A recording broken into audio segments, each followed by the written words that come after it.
At syempre, we're gonna be giving you as well flight tickets. Ayan. Diba? Oo, totoo yan. At Ito, kanina nga, bongga. Charlene, nagpapasalamat. Okay, ayan na. Hello? Hello? Hello? Ayan, hindi pa rin. Ayan. Naririnig ba ako? Yes. But I don't think they can hear us. Okay, we're live. Hi. Okay.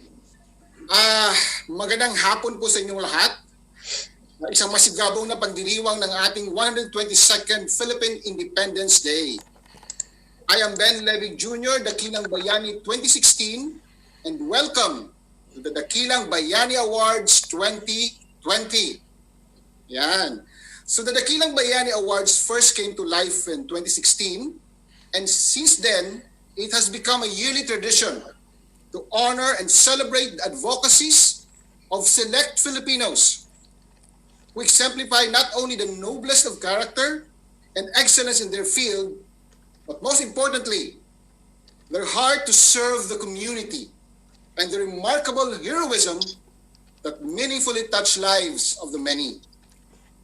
The Dakilang Bayani is the highest award given to Filipino expats in Dubai and Northern Emirates.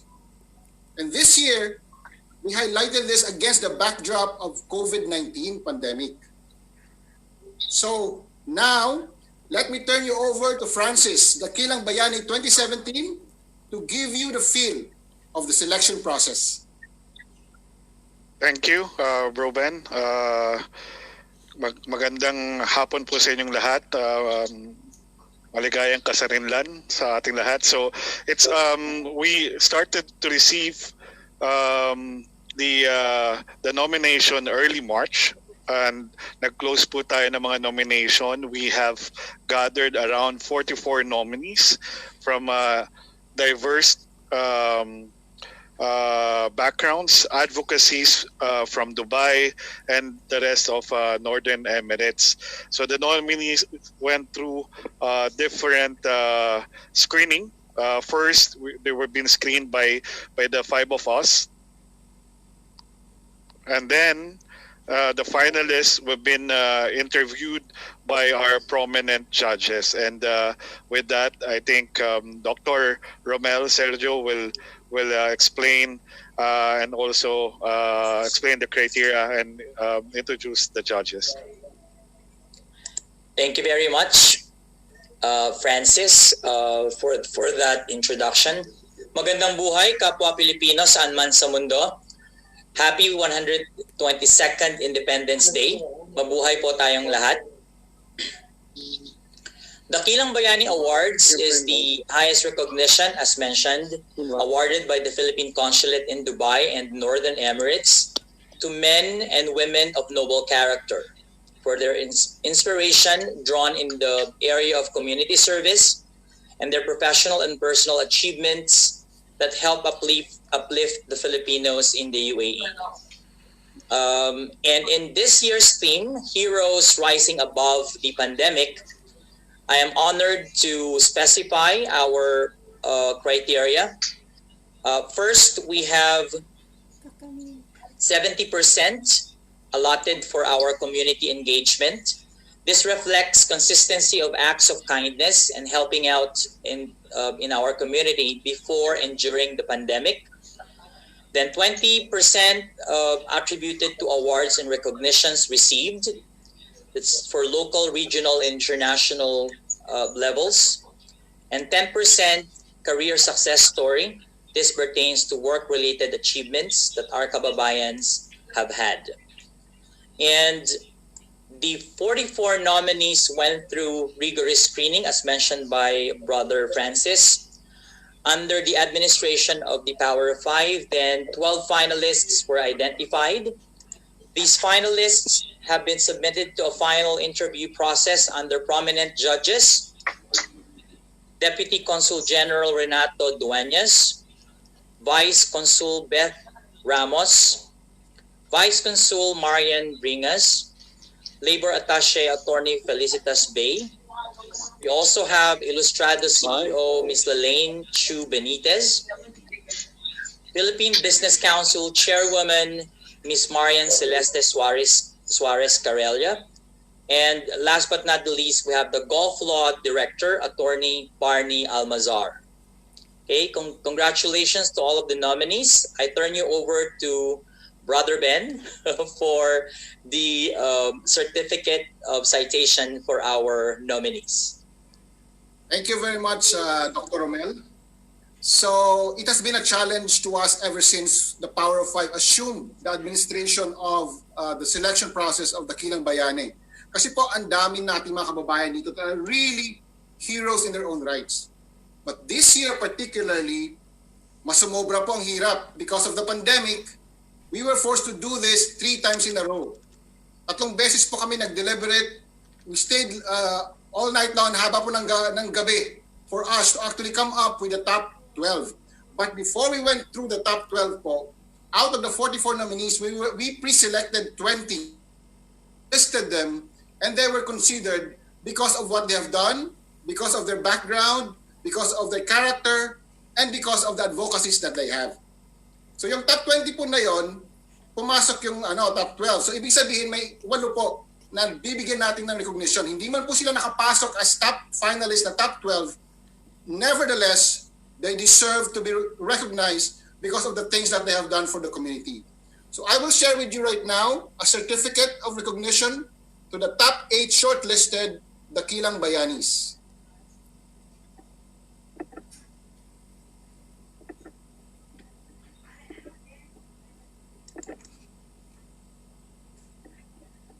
Okay, so I hope that I am sharing. There you go. So here are the top 8 shortlisted Dakilang Bayani. We have number 1, Mr. Ibrahim Dato Beltran, shortlist Dakilang Bayani 2020. Okay, for being a finalist of the Dakilang Bayani and for your meritorious achievement and a community contribution, thereby uplifting the Filipino spirit and heroism. Given this 12th day of June 2020 during the Kalayaan 2020 Philippine Independence Day. Congratulations, Mr. Ibrahim Dato Beltran. We move to the next one, Mr. Carlos. Congratulations, Mr. Carlos. The third one is Mr. June Sususco. Congratulations, Mr. June. The next one, we have Miss Sheila J. Kapatan Reyes. Congratulations po. Okay, the next one, we have Miss Sheila May Magbuhos. Okay, and the next one, we have Mr. Arthur Zaragoza.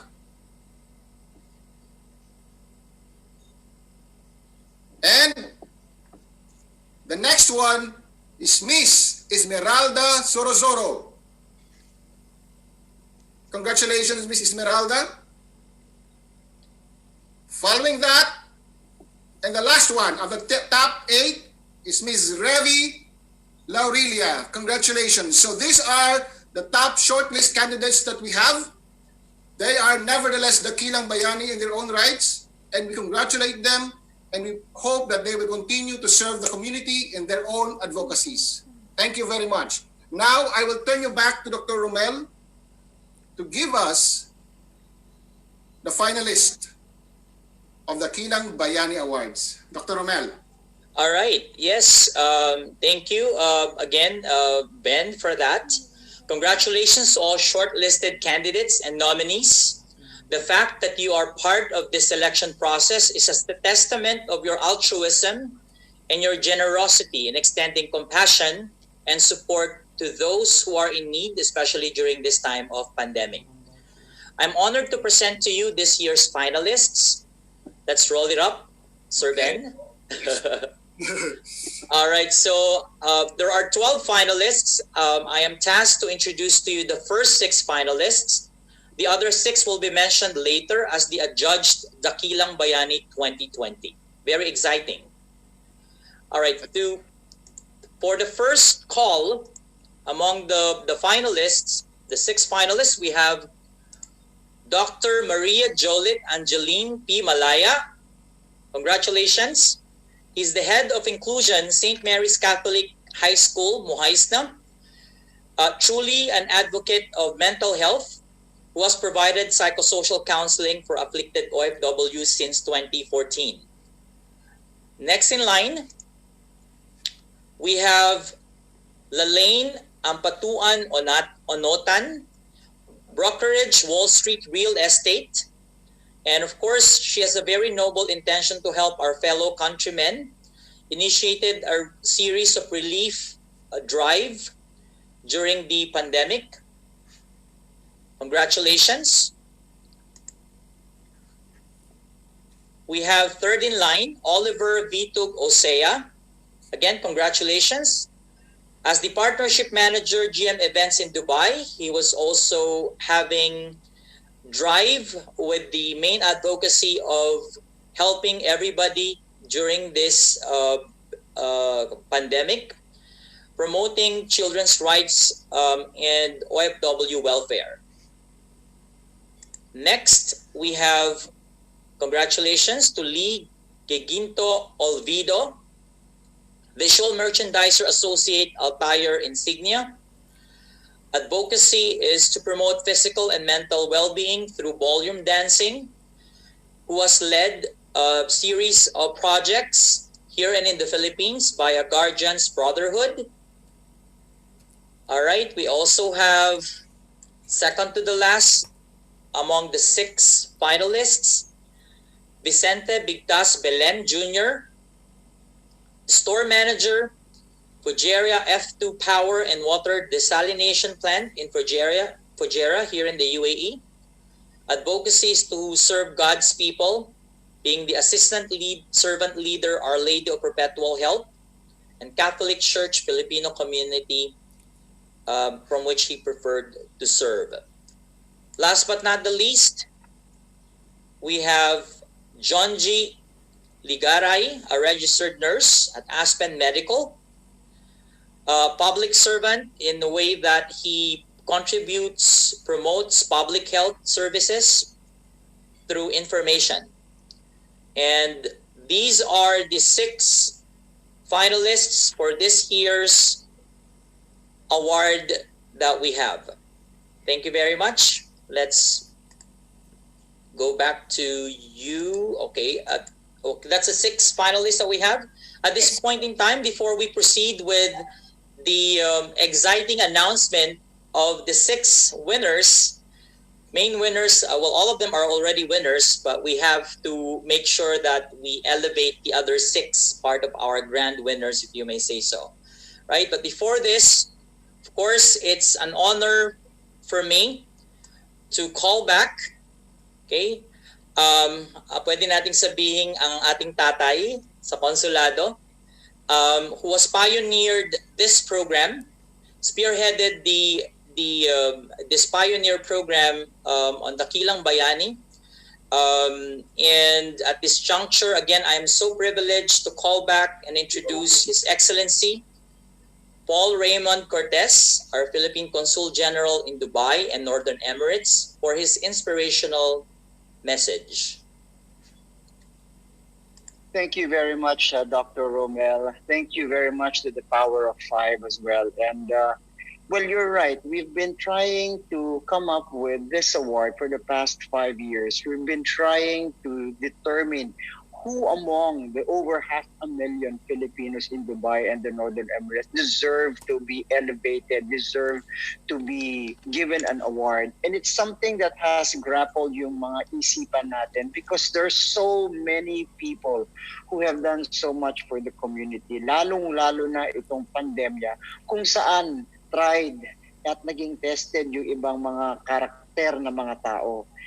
At this point, when we try to determine who we think should be elevated, should be awarded, we're not thinking anymore how many people these people have helped. Clearly, they've helped thousands. And in the pandemic, when not one element, not one segment of society can take all the cudgels of helping everybody out, we needed everybody's help, and we needed to make sure that everybody pulled in their heart, their soul, their resources to help the others, other kababayans in need. And the 6 that we've chosen so far is a product of intense deliberation, and not to say that the others who are not will not make it to the finals are less so as far as their counterparts is concerned. Please remember, the judges only reflect the thinking of themselves. Only 5 of them, only 7, right? 7, yeah. And this does not mean that the rest of humanity does not have a say into what awards should be given to the other people as well. This only goes to show how limited it is, how limited award-giving bodies are when we try to determine the length and the breadth of the humanity that each one of you have shared. Let this be a clarion call for other people as well, not to dream about getting the award, not to dream of being elevated to a position, but to continue doing it, because in these little things will we see a humanity that rises even more to itself, especially in a time of COVID pandemic, where we need everybody else to help each other out to get us out of this rut. So thank you very much again to the Board of Judges. Thank you very much to the Power of 5. Let's continue being an inspiration to our kababayans and, of course, to the next generation Filipinos. Salamat po. Ayan. Thank you very much, Conjen. Thank you very much for always guiding us, for spearheading this event.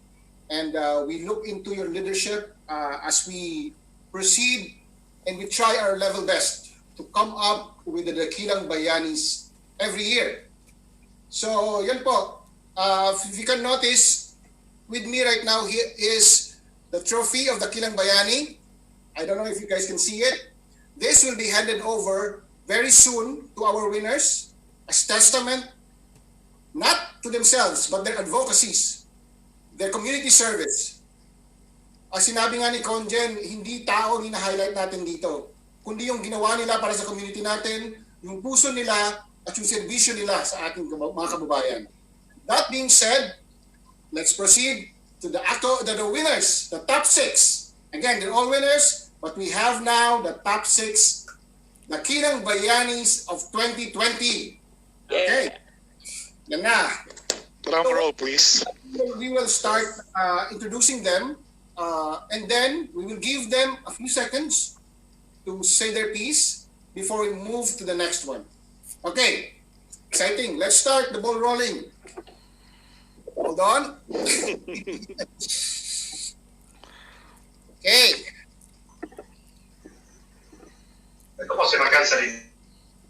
Ayan, let's go to the winners. Let me introduce the first one. The first Dakilang Bayani 2020 is Dr. Dijonde Friga Antiado. Dr. Dijonde is a faculty of Hamdan bin Mohammed Smart City in Dubai. Her advocacy is on mental health and well-being, psychological first aid, and youth empowerment through peer mentoring.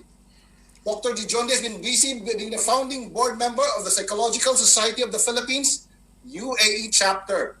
She also supports the program of Polo to boost the emotional well-being and resilience of the stressed OFW as group facilitator. Dr. Dijonde conducts workshops and webinars to promote her advocacy. Okay, so ladies and gentlemen, Dr. Dijonde. Dr. Dijonde, please. Please unmute. Ayun. Go ahead, please.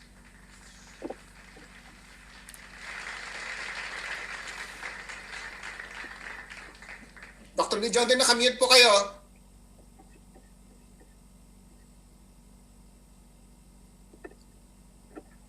Sorry.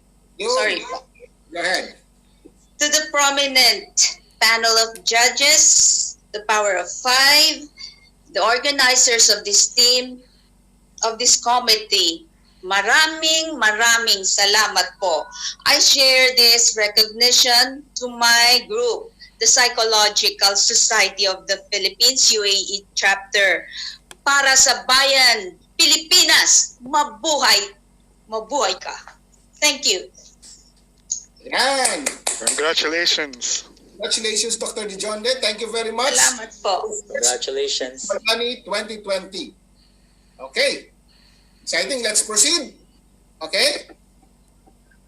So next in line for Dakilang Bayani 2020 is Mr. Christopher Mares. Ayan. Ito, kilala ito ngayon kasi pag nakita mo to, nakikita mo McDonald's, di ba? So, Mr. Chris has been assigned by UAE Food Bank to be the head distributor of not only 1,000, not only 1 million, but 10 million meals for Filipinos in the UAE. He has distributed 40,000 McDonald's meals vouchers and 1,400 relief goods to OFWs across the UAE. Paano niya kaya ginawa yun, ano? But he has been always an advocate for and supporter of OFWs in the UAE. And on the sideline, kapag hindi busy sa kanyang community service si Sir Chris, he is working as a affairs supervisor sa kanyang office. Okay? So ladies and gentlemen, Mr. Chris Mares. Sir Chris. Hello, hi. Good afternoon sa inyong lahat. Wala sa lahat, gusto pong magpasalamat sa Power of Five and then sa ating Pong Nazareno at Kayala, kay Madam Iman Albastaki, ang head ng Food Safety Section, UAE Food Bank, Dubai Municipality, sa aking may bahay na si Michelle at then aking anak na si Ian, ang aking pong ina si Christy Mares, ang aking pong mga kapatid si JP, si Pau, Kayla at si Miko, si Miss Emil Parsha at Sasi Parsha, sa lahat po ng mga Pilipinong tumulong sa akin para maisaktuparan ko po yung aking tungkulin, binigyan ng pagkakataon na ipamahagi sa ating mga kababayan na nangangailangan ang serbisyo ng gobyerno ng UAE Food Bank. Sa lahat po ng tumulong na maisaktuparan ito, sa Kalayaan 2020, sa PhilSoc, Badminton Group at iba pang individual na grupo. Ako po ay lubos na nagpapasalamat po sa inyong lahat at dahil dito nagangkapanan ko po ang aking tungkulin. Mabuhay po kayo at Happy Independence Day po sa inyong lahat. Ayan. Congratulations again, Sir Chris Maris. Ito po, hindi ko po expected. Salamat. Okay, let's proceed. Ngayon, this time, Sir Francis, it's your turn to announce. Okay. All right. Our next 2020 Dakilang Bayani is none other than Raquel Salinel. We all know her as a broadcast journalist, also the TFC ABS-CBN Global Coordinator. She is also serving the community in CFC Social Development in the UAE. Her advocacy is mental health and depression awareness. She have done this not only in the UAE, but also helping our other nation and also other kababayan in the Africa combating depression. So with that, you are well deserved getting this trophy. Congratulations, Raquel Salinel. Yan. Ma'am Raquel. Yes. Maraming salamat po sa Kalayaan 2020.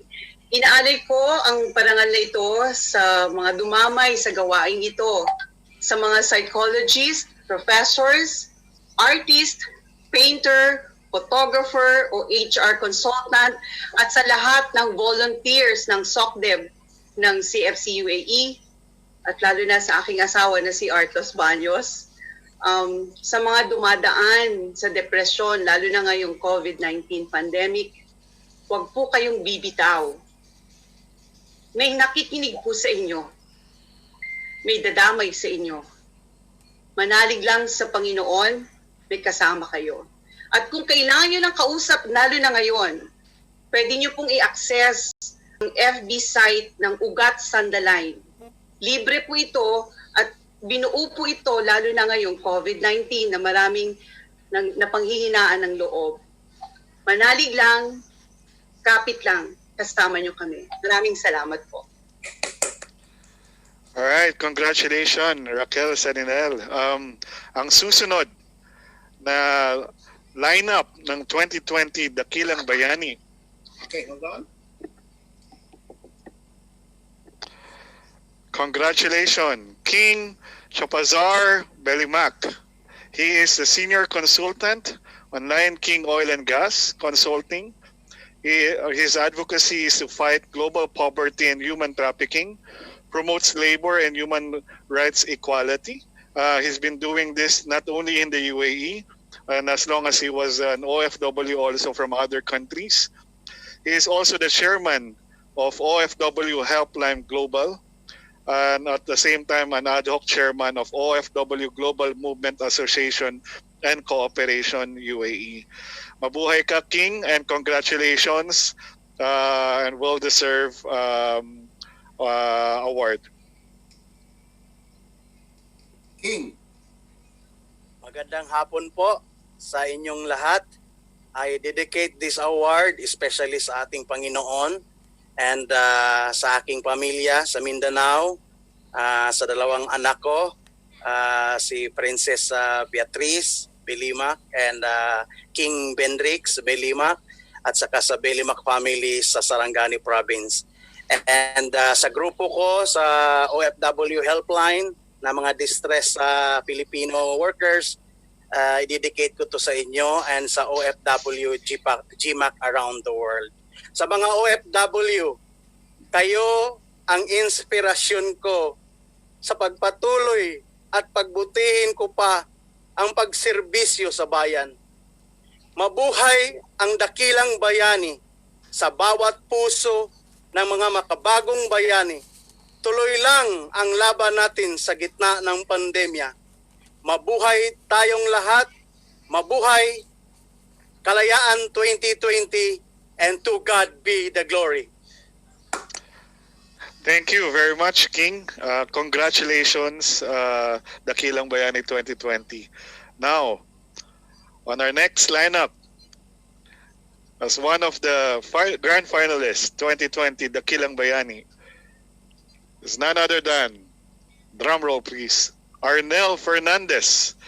He is a sales support executive at Pangol Pharmaceutical. He is well known in the UAE, organizing basketball activities and promoting and develop healthy lifestyle, good camaraderie, and supporting and helping hand for OFWs in need. He have done a lot of organizing social activities through basketball leagues, like the likes of Tulong Mo, Laro Mo, Tulong sa Taal. And the proceeds of this are going to our fellow kababayan in the UAE, at the same time in the Philippines. So with that, congratulations, Dakilang Bayani 2020, Arnel Fernandes.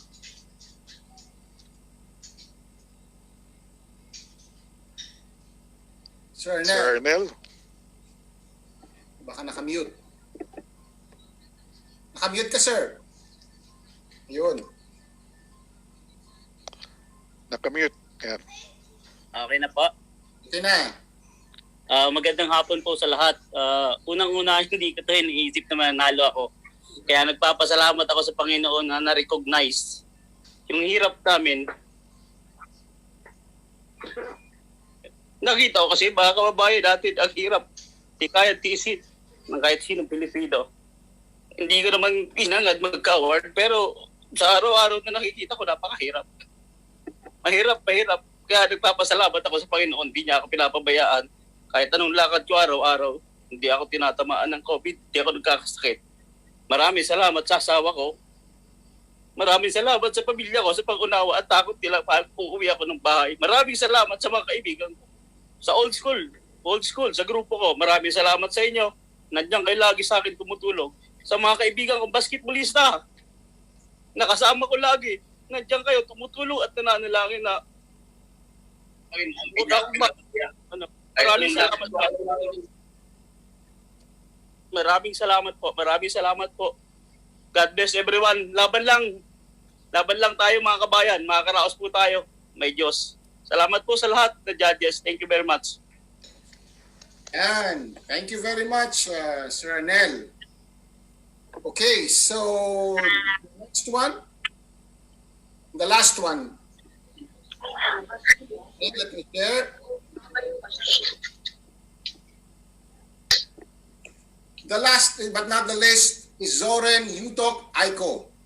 Zorin is the Business Development Manager of Incura, and his advocacy includes OFW Welfare and Community Services and Development. Siya po ang President ng Filipino Club Ajman at has always been serving in the community for the last few years. Ladies and gentlemen, Dakilang Bayani 2020, Zorin Aiko.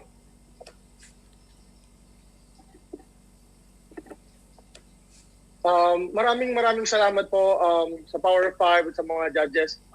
At isa ako sa mga napili bilang Dakilang Bayani 2020.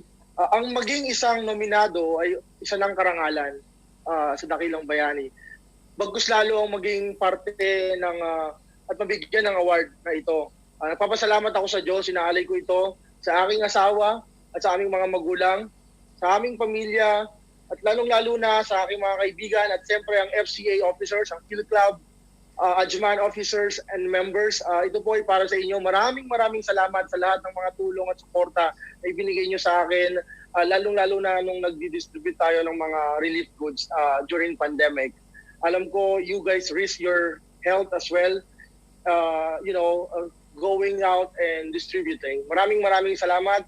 Maraming salamat din po sa Kalayaan 2020 team sa suporta na ibinigay nila sa aming organisasyon at sa buong community sa Ajman. Inaalay ko po yung karangalan na ito hindi lang sa aking sarili at sa mga tao na nabanggit ko, bagkus sa mga individual at grupo na walang sawang tumutulong at sumusuporta sa mga OFW na nangangailangan. Maraming salamat po. Mabuhay tayong lahat at maligayang araw ng kasarinlan. Yan. Congratulations, Sir Zorin, and the all of you, 6 winners of the Dakilang Bayani 2020. Congratulations po sa inyong lahat. Alam nyo, more than anything else, this award is a call of duty. Lahat po tayo, tinawag tayo, not para i-highlight yung sarili natin, but para i-highlight po yung advocacy natin. So our prayer, our hope is that you will become a continuous source of inspiration to our Filipino kababayans. Nas lagi po sila, pag nakita po nila kayo na ginagawa niyo sa community, you will always be a source of inspiration for them. Kaya maraming salamat for all the judges, maraming salamat sa ating consulate, maraming salamat sa Power 5, maraming salamat sa lahat ng nag-nominate, maraming salamat sa na-nominate. Na-nominate na po kayo, Dakilang Bayani na rin kayo. So thank you very much, and that ends the Dakilang Bayani 2020 Awards. Now, I'll turn you over to Chairman Jason Bukton. Thank you po. Maraming salamat, Power of Five. Of course, Sir Ben, Sir Francis, Doc Rex, Doc Nino, and of course, Doc Rommel. And again, maligayang araw ng kalayaan. Well, naibigay na po natin ang ating, or na-proclaim na po natin kung sino ating mga Dakilang Bayani Awards 2020. Pero may kulang pa kasi we do have a special citation na ibibigay po natin sa ating kaibigan na nandirito rin. May we call on, of course, Dr. Romel Serio. Dr. Romel Serio is an associate professor at the Canadian University, Dubai. He has been teaching psychology among other business and management courses in the past 20 years. Dr. Rommel has received the highest award given to an academic in the areas of the community engagements, teaching, research, academia aside, and also Dr. Rommel is a humanitarian at heart, having led pro bono counseling programs for distressed OFW. He is also the founding board member of the Philippine Psychological Association in the UAE chapter. and the coordinator of UAE's Sandal Line, a free counseling, online counseling for OFW in the Middle East and Africa and even in the Philippines, founded by Ateneo de Manila University in collaboration with ABS-CBN Foundation. Ladies and gentlemen, for a special citation for the Dakilang Bayani Award 2020, Dr. Romel Pilapil Serio. Ayun. Doc, a little bit of speech. Okay, sure. First and foremost, I'm so indebted po sa pagtanggap ng ating konsulado sa mga programs po namin. Since 2008, I've been saying this, we were knocking literally on the door of our consulate. But unfortunately, it was only during the time of Congen we were given the opportunity to serve. So we're really, really happy that, by the time it started off our distress OFW programs, and so to speak, some other, countries would want to replicate also what Congen has started all along, in terms of the structured programs we're doing. So it all started from there. We also trained our APN to become, counselors in their own respective rights. I think we need to start from there because they also give services. So it lasted for about 1.5 years, and it was such an inspiring thought that our consulate has been in support with our psychosocial services. Without their support, our intention to serve will be futile. So that's first and foremost. Of course, I also would like to thank the rest of the pool of mental health experts that we have who have been devoting their time and effort. Without them, again, it can never be one-man team, So I basically thank them. Of course, Kalayaan 2020 for inspiring our kababayans. Our Power of Five, of course, had been there in the background, but they are one with us in terms of providing psychosocial services for our kababayans in the UAE, if I would say so. Now we're branching out our support in Middle East, in Africa, other than in the Philippines. It's truly rewarding. But of course, with the people around us that have given us so much support, we can, in as much as we want to help out the others, we also would want to thank them being part of this program. So again, maraming salamat po sa pagkilala. Thank you. Thank you very much, Doc Romel Serio. And of course, may we call on back on screen Consul General Paul Raymond Cortez for a special announcement. I'm not really aware what I'm supposed to announce, but I'd like to congratulate Dr. Romel. He's always been very instrumental in reaching out to the office. Many people look at the consulate as the answer to everybody else's problems, and for right or for wrong, we have to play that role. Pero syempre, coming in and out of these sorts of issues, naaapektuhan din ang staff, naaapektuhan namin. That's why we need experts like Dr. Romel to help us cope with the stress and with the pressures of being the gabay ng Filipino community. Again, to the winners and nominees, congratulations to all of you. I have met many of you personally and are very close to the consulate as well. So keep doing it is what you're doing at this point.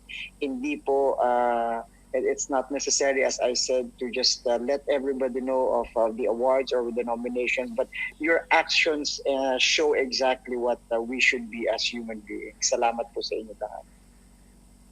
Thank you very much, Consul General Paul Raymond Cortez. Well, announcement po kasi, we are going to distribute special certificates as well sa ating mga makabagong bayani na nagpakitang gilas din o nagpakita ng kabutihan even during this time of pandemic. We've got individuals to award them with a special certificate of appreciation for their kind help in our community. Right, Conjen? Yes po. Again, congratulations to everyone, and may your tribe increase. Maraming salamat, Conjen. And again, sa ating mga special certificates to be given away, that we are going to announce it at the official Facebook page of Kalayaan 2020, kung sino pong bibigyan. And we are going to feature them also sa ating Kamustahan na Mamahay. Maraming salamat again, Conjen and Power of Five, and congratulations to all of the winners. Maraming God bless salamat po. everyone.